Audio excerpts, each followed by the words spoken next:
অমৃতসরে পৌঁছে আমরা প্রথম দিন ঘুরতে বেরিয়েছি। তো এখন দেখো আমরা চলে এসেছি এখানে মা বৈষ্ণোদেবী মন্দিরে। তো এই মন্দিরটা একদম আমাদের যে বৈষ্ণোদেবী মন্দির আছে ঠিক সেই আদলেই করা।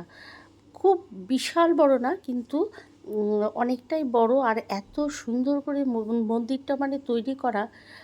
বৈষ্ণোদেবী মন্দিরে আমরা যারা যেতে পারি না, ধরো সেখানে অনেকটা পাহাড় দিয়ে উঠে তারপরে গুহার মধ্যে দিয়ে যেভাবে মা বৈষ্ণোদেবী মন্দিরে গিয়ে পৌঁছতে হবে, ঠিক সেই রকমভাবেই এইখানে মন্দিরটা তৈরি করা হয়েছে।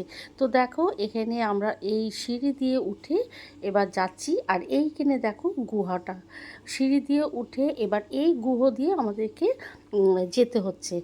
আর এইখানে দেখো হামাগুড়ি দিয়ে এরকমভাবে যেতে হবে অনেকটা, তারপরে সিঁড়ি দিয়ে ওপরে উঠতে হবে। যেভাবে সিঁড়ি দিয়ে অনেকটা চড়াই উঠতে হয়, তারপরে আবার গুহা দিয়ে ভেতরে গিয়ে যেতে হয়, ঠিক একদম ওই রকমই আদলে তৈরি করা। তো এত সুন্দর করে মন্দিরটা তৈরি করা হয়েছে, সত্যি না দেখলে বা না আসলে না এখানে বোঝা যায় না।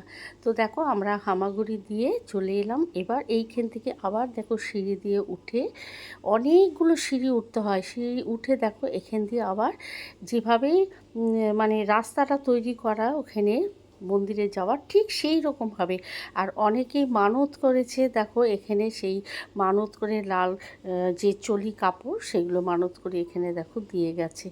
ভীষণ ভালো। এবার আবার সিঁড়ি দিয়ে ওপরে উঠতে হবে। আর এই মন্দিরে আসলে পরে তোমার 4 ধামও ঘোরা হয়ে যাবে। সমস্ত জায়গার দেবদেবী এখানে আছে।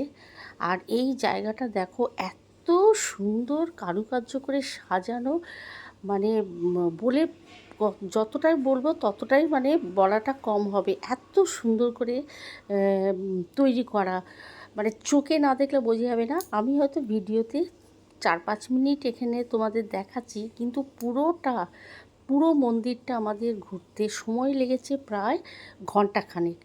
তো এখানে দেখো একটা সুন্দর বুদ্ধর মূর্তি শোয়ানো আছে, বিশাল বড়। মানে কোন দিকে দেখাবো, কোন দিকে অ্যাঙ্গেল করব বুঝতে পারছি না, সমস্ত দিকটা এত সুন্দর করে করা।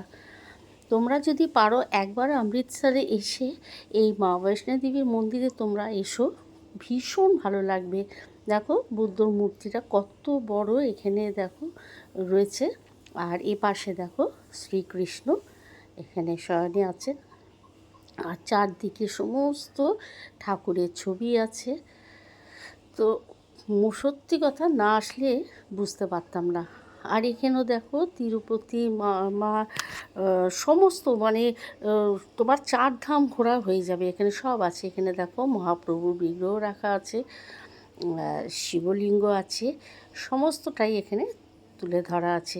এবার এইখান থেকে আস্তে আস্তে আমরা আবার এগিয়ে যাব, অনেকটা যেতে হবে। তারপরে দেখো এখান দিয়ে আবার একটা গুহা দিয়ে আমরা পার হচ্ছি। এর আগে আর একটা গুহা ছিল, সেটা দিয়েও আমি পার হচ্ছি, সেটা তোমাদেরকে আমি রিলসে দেখাবো। ওইখানে রামায়ণের মানে রাম লক্ষ্মণ যে এইখানে শিবের যে এটা করেছিল নির্মাণ, সেইখানটা পুরো তুলে ধরা আছে। সেটা তোমাদেরকে আমি রিলসে দেখাবো, এখানে পুরোটা দেখানো হয়নি।